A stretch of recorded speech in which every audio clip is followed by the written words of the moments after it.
श्री कृष्णा प्रिय दर्शकों, आज मैं आपको लक्ष्मी योग के बारे में बताऊंगी। 5 प्रकार के लक्ष्मी योग होते हैं। हर कोई जानना चाहता है कि मेरी भाग्य में कितना धन है या नहीं है, तो इस तरीके से मैं आपको 5 तरीके के लक्ष्मी योग बताऊंगी। तो अभी आप ये देखिए कि किसी भी जन्म कुंडली में जो केंद्र होता है, यानी कि 1 पहला हाउस, चौथा हाउस, 7वां और 10वां, इसको विष्णु की संज्ञा दी गई है, विष्णु का हाउस बोला जाता है।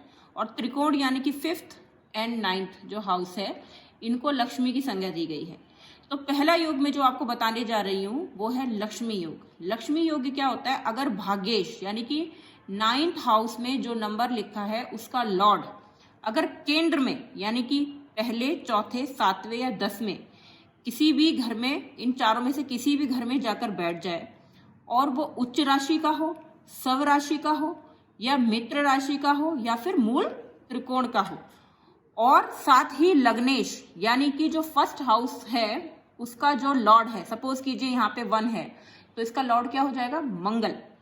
वो जो है त्रिकोण में जाकर बैठ जाए, यानी कि यहां बैठे या फिर यहां बैठे, मूल त्रिकोण में, और यहां बैठे तो बहुत ही अच्छा है ना। और लग्नेश बलवान हो तो इससे लक्ष्मी योग बनता है। तो क्या था ये लक्ष्मी योग? एक बार मैं आपको फिर से बता देती हूँ। अगर भाग्येश यानी कि 9th हाउस का लॉर्ड केंद्र में जाकर बैठ जाए और वो उच्च राशि का हो, सव राशि का हो या मित्र राशि का हो या मूल त्रिकोण का हो, और लग्नेश यानी कि लॉर्ड ऑफ फर्स्ट हाउस बलवान हो, मतलब नीच का नहीं हो, अस्त नहीं हो, डिग्री वाइज मतलब जो है बली हो, तो लक्ष्मी योग बनता है।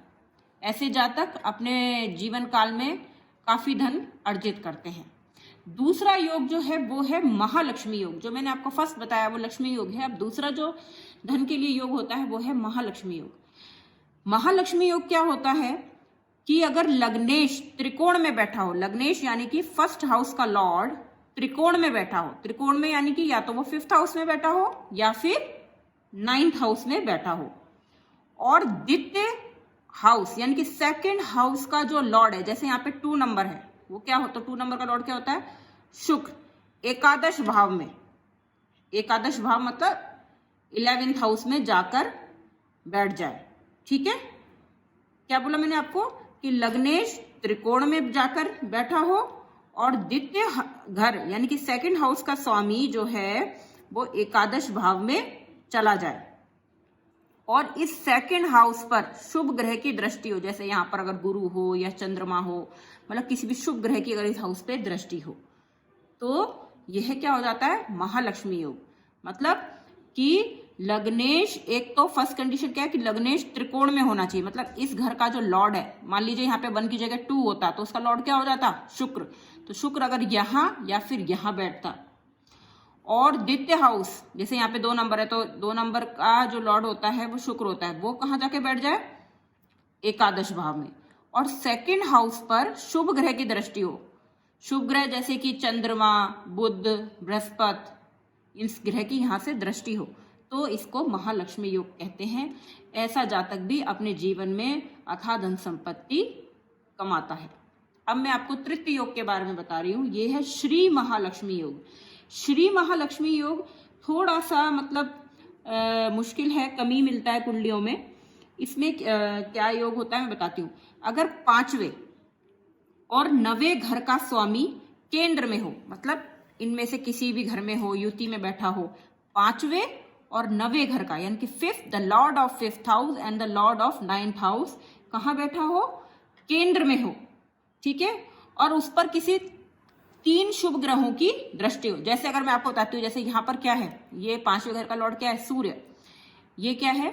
9वें घर का लॉर्ड क्या है? 9 नंबर है। 9 नंबर जो है धनु राशि होती है, इसका लॉर्ड जो होता है बृहस्पति होता है। अगर मान लीजिए ये केंद्र में यहाँ बैठ जाए या यहाँ बैठ जाए और इन पर किन्हीं 3 शुभ ग्रहों की दृष्टि हो, जैसे कि यहाँ पर है 5th सूर्य और ये क्या है? बृहस्पति, अगर यहाँ बैठ जाए और इन पर चंद्रमा, बुध और शुक्र की दृष्टि हो, तो इसको श्री महालक्ष्मी योग कहते हैं। ऐसा जातक अपने जीवन में बहुत धन संपत्ति कमाता है, लेकिन ये योग बहुत कम कुंडलियों में ही मिलेगा आपको। जनरली ये योग नहीं मिलता है, मतलब अगर आप देखेंगे तो मुश्किल से 10% कुंडलियों में ही योग मिलता है, पर जिसकी कुंडली में भी योग होता है वो अथाह धन संपत्ति कमाता है। हाँ, तो अब युति होनी चाहिए, और अगर मान लीजिए युति नहीं भी है तो भी कहते हैं कि क्योंकि केंद्र जो है विष्णु का है और त्रिकोण लक्ष्मी का होता है, तो केंद्र और त्रिकोण का जब भी संबंध बनता है तो ऐसे जातक को धन का कभी अपने जीवन में अभाव नहीं होता और वह अथाह धन संपत्ति कमाता है। अब मैं आपको जो है चौथा योग बता रही हूँ, वो है अष्टलक्ष्मी योग। अष्टलक्ष्मी योग कुछ ज्यादा वैसा नहीं है, मतलब ज्यादा आपको समझने में दिक्कत नहीं आएगी।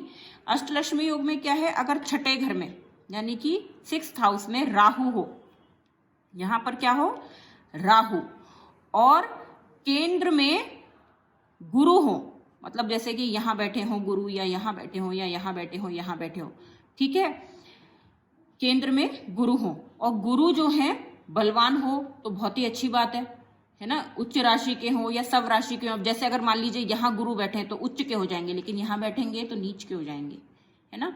और यहाँ बैठे हैं तो मित्र राशि के, तो इसलिए केंद्र में गुरु होना चाहिए। और कंडीशन यही है कि गुरु जो है मतलब या तो डिग्री वाइज बली हो या फिर उच्च राशि के हो, और क्या बोलते हैं सब मित्र राशि के हो, सब राशि के हो, ठीक है। तो क्या है कि फर्स्ट कंडीशन क्या है, 6th हाउस में राहु हो, केंद्र में गुरु उच्च का होकर के बैठे, या फिर सब राशि का होकर बैठे, या मित्र राशि का बैठे, तो इसे अष्टलक्ष्मी योग कहते हैं। ये योग भी जिसकी कुंडली में होता है, ऐसे जातक भी अथाह धन संपत्ति के स्वामी होते हैं, क्योंकि ऐसे जातक जिसका राहु यहाँ बैठेगा वो 5वीं दृष्टि कर्म भाव पर डालेगा, जो है आपका राज्य विचार पर डालेगा। तो ऐसा जातक जो है बहुत मेहनती, कैसे भी करके अपनी मतलब अपने जो जॉब है, व्यवसाय है, उसमें अपना पूरा एफर्ट्स डालता है।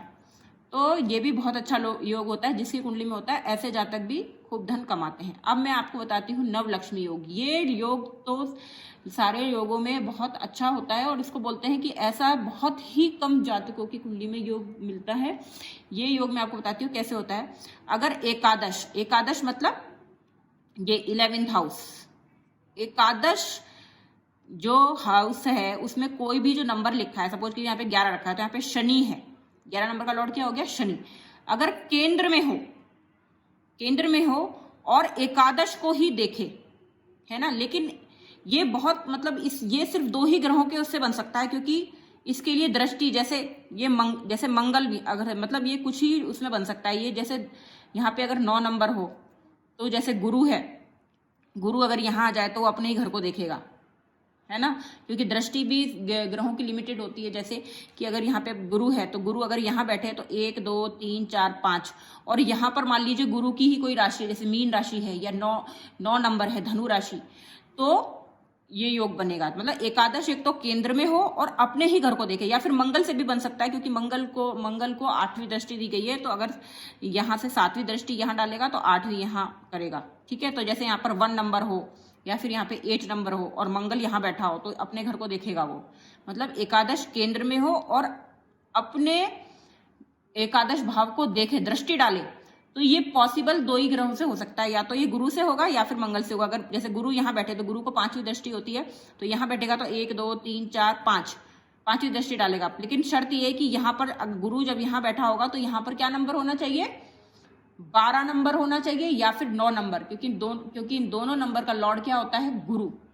और ऐसी मंगल से भी ये योग बन सकता है, जैसे मंगल यहाँ पर हो और यहाँ पर जो है 8 1 नंबर हो, तो उस कंडीशन में ये योग बनेगा, ठीक है।